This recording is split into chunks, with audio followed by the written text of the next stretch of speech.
1-2 മാസമായിട്ട് ഏറനാട്ടിൽ നിന്ന് ഒരു വർത്താനം ഇങ്ങനെ പൊട്ടി പുറപ്പെട്ടിരുന്നു. ഇപ്പൊ നാട്ടിലൊക്കെ ഒരു വർത്തമാനമാണ്. എന്താന്ന് ചോദിച്ചാൽ ഏറനാട്ടിൽ നിന്ന് ഒരാൾ ഒരു മുന്നണിക്ക് വേണ്ടിയിട്ട് വണ്ടി കയറി. ഇതൊരു നാട്ടുവർത്തമാനമായി മാറി. ആ നാട്ടുവർത്താനം കാട്ടുതീ പടരുന്ന പോലെ പടർന്നു. ഈ നാട്ടിലെ നിഷ്കളങ്കരായ മനുഷ്യരെ അണിനിരത്തിക്കൊണ്ടുള്ള നിയമപരമായ ജനകീയ മുന്നേറ്റം, അതാണ് ഡെമോക്രാറ്റിക് മൂവ്മെന്റ് ഓഫ് കേരള ഉദ്ദേശിക്കുന്നത്. ഇപ്പൊ പറഞ്ഞതിന്റെ മുന്നേറ്റമായിട്ട് തമിഴ്നാട്ടിക്ക് വണ്ടി കയറി. അവിടുന്ന് കണക്കിന് കിട്ടിക്കൊണ്ടേയിരിക്കുകയാണ്. ആ കിട്ടല് അങ്ങനെ തുടർന്നു. ഓരോ വാതിൽ ചെന്ന് മുട്ടുമ്പോഴും ഇതുപോലെ കിട്ടണീൻ്റെ എണ്ണം കണക്ക് വെക്കാൻ പോലും ഒരവസരം കൊടുത്തില്ല. ഏകദേശം 150-200 ഡീറ്റെയിൽസ് പൂർണ്ണമായി പരിശോധിക്കാൻ കഴിഞ്ഞിട്ടില്ല. ഇക്കണക്കിന് പോയാൽ കാര്യം നടക്കൂലെന്ന് മനസ്സിലായപ്പോൾ ഓരോ തന്ത്രങ്ങൾ ഇങ്ങനെ പറ്റി നോക്കി. നിലവിലുള്ള മുന്നണികളുടെ മനസ്സ് പിടിച്ചു പറ്റാൻ വേണ്ടിയിട്ട് പലതും ചെയ്തു നോക്കി. ഈ കള്ളക്കടത്ത് സംഘത്തിൽ നിന്ന് ഒരു പങ്ക് പോലും ശശി പറ്റുന്നുണ്ടോ എന്ന് പരിശോധിക്കണം. പക്ഷെ ഇതൊന്നും വേണ്ട രൂപത്തിൽ അങ്ങോട്ട് ഏശിയില്ല. അതുകൊണ്ടാണ് പൊളിറ്റിക്കൽ സെക്രട്ടറി അദ്ദേഹത്തിന്റെ പൊളിറ്റിക്കൽ റെസ്പോൺസിബിലിറ്റി നടത്തുന്നില്ല എന്ന് ഞാൻ ആവർത്തിച്ച് പറയുന്നത്. അപ്പം മൂപ്പര് എന്ത് കേട്ടി, മൂപ്പരുടെ ഉള്ളിൽ ഒരു നടനുണ്ട് എന്ന് തെളിയിക്കാൻ വേണ്ടിയിട്ട് പല ഭാവങ്ങളും പുറത്തെടുക്കാൻ തുടങ്ങി.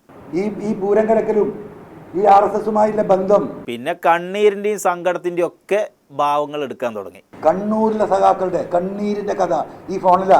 പക്ഷെ ഇവിടെയുള്ള പ്രൊഡ്യൂസർമാരോ സംവിധായകന്മാരോ ഇതൊന്നും കണ്ട ഭാവം നടിച്ചില്ല. അങ്ങനെ കണ്ടവനും കേട്ടവനൊക്കെ കൂടെ കൊണ്ടടക്കാൻ ഞങ്ങൾ തീരുമാനിച്ചിട്ടില്ലെങ്കിൽ സാറേ, എന്തെങ്കിലും ഒരു വേഷം അഭിനയിപ്പിച്ച് നോക്കിയിട്ട് ശരിയാവുമെങ്കിൽ മാത്രം മതി.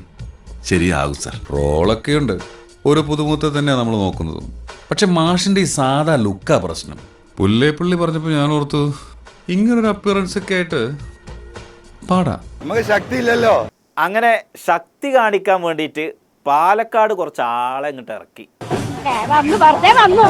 ജാഥ പങ്കെടുത്ത ആൾ ഒന്നിക്ക് 250 രൂപ ബിരിയാണി, ഒരു മിനറൽ വാട്ടറും. ഇത് കേരളം ഒട്ടുക്കുള്ള സ്റ്റാൻഡേർഡ് റേറ്റാ. ഇത് കണ്ടപ്പോൾ എങ്ങനെയാണെങ്കിലും കുറച്ച് ആളിറക്കാൻ പറ്റുന്ന ഒരാളാണ് എന്ന് ചിലർക്കൊക്കെ മനസ്സിലായി തുടങ്ങി. കണ്ടാൽ തന്നെ അറിഞ്ഞൂടെ ആൾ ഗുലാംബരിച്ചാണെന്ന്. നമുക്ക് ഈ ചീട്ടറക്കൊരു കളി കളിച്ചാലോ? കൊച്ചിയിലെ കുലുക്കി കുത്തി കളിക്ക് ഷാജു ഒറ്റക്കോ നേടാപ്പ. അപ്പൊ ചെറുതായിട്ട് ചില കണ്ടീഷൻ വെക്കാൻ അൻവറും തുടങ്ങി. നമ്മളൊരു ടേംസ് എന്ന് പറയുന്നത് ഈ പറയുന്ന പാലക്കാടിന്റെ പ്രത്യേക രാഷ്ട്രീയ സാഹചര്യം, അതിൽ ഞാനൊരു ഓപ്ഷൻ പറഞ്ഞിട്ടുണ്ട് അവരോട്, സംസാരിച്ചവരോട്. പക്ഷെ ഈ ടേംസ് വെച്ചിട്ടുള്ള ഒരു പരിപാടിക്കും ആർക്കും താല്പര്യം ഉണ്ടായില്ല. ഞാൻ UDF ചെയർമാനാണ്, ഞാൻ അറിഞ്ഞിട്ടില്ല. UDF അത് ആലോചിക്കട്ടെ എന്ന് പറയുന്നുണ്ട്. അവരാലോചിച്ച് മറുപടി പറയട്ടെ. അവനെ നമ്മുടെ കൂടെ ചേർത്തില്ലെങ്കിൽ അവൻ വേറെ വല്ല സെറ്റിന്റെ കൂടെ ചേരും. പണി അറിയാവുന്ന ഒരുത്തൻ കൂടെ ഉണ്ടെങ്കിലേ കൊട്ടേഷൻ വർക്കിന്റെ 8 കളി നമുക്ക് കിട്ടും. പിന്നെ ഒന്നും നോക്കിയില്ല, നേരെ ആക്ഷൻ സീന് പിടിക്കാൻ നോക്കി.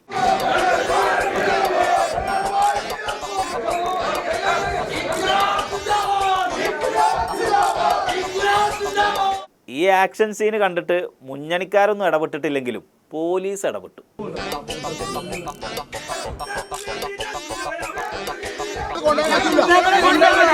ഈ അറസ്റ്റും അടിരംഗങ്ങളൊക്കെ കണ്ടപ്പോൾ ചില പ്രൊഡ്യൂസർമാർക്ക് നടൻ തിരക്കടില്ല എന്നൊരു തോന്നല്. ആ നടപടിയിൽ ഞങ്ങൾ അതിശക്തമായി പ്രതിഷേധിക്കുന്നു. ഇനി പറയണ സാർ, എനിക്ക് അഭിനയിക്കാൻ അറിയില്ലേ, ഞാൻ നന്നായിട്ട് അഭിനയിച്ചില്ലേ, നിങ്ങളിപ്പോ പേടിച്ചില്ലേ ഇല്ലേ? ഈ കാര്യങ്ങളിലൊക്കെ തന്നെ പാർട്ടി ഒരു പൊതുവായ തീരുമാനം എടുക്കണം. ഇത് കേട്ടപ്പോൾ മെയിൻ നടനായിട്ടില്ലെങ്കിലും ഒരു സഹനടനായാലും തിരക്കടില്ലാന്നും അതിനൊരു കണ്ടീഷൻ്റെ ആവശ്യമില്ലാന്നും പാവം പറഞ്ഞു നോക്കി. ഞാൻ എന്തായാലും UDFനോട് ഈ പറഞ്ഞ ഈ വിഷയങ്ങൾ ഏറ്റെടുത്ത് UDFന്റെ പിന്നിൽ നിൽക്കാൻ ഞാൻ തീരുമാനിച്ചു. പക്ഷെ കേരളത്തിൽ നിന്ന് ആരും മൂപ്പരെ വിളിച്ചില്ല. പക്ഷെ ഇതൊക്കെ കണ്ടിട്ട് അന്യഭാഷാ ചിത്രത്തിൽ ചിലർക്കൊക്കെ ഈ ആക്ഷൻ സീനും ഈ അറസ്റ്റും ഒക്കെ വല്ലാതെ ഇഷ്ടപ്പെട്ടു. മോഹൻ, നിങ്ങൾ നടനാവണമെന്ന് നിങ്ങൾ തീരുമാനിച്ചിട്ടുണ്ടെങ്കിൽ അതായിരിക്കും. അപ്പോൾ തൃണമൂൽ കോൺഗ്രസിന് നിലമ്പൂരിൽ നിന്ന് കിട്ടിയ ഈ പട ഇനി എന്തൊക്കെ സീനാണ് കേരളത്തിൽ കാഴ്ചവെക്കാൻ പോണേന്ന് കാത്തിരുന്ന് കാണാം.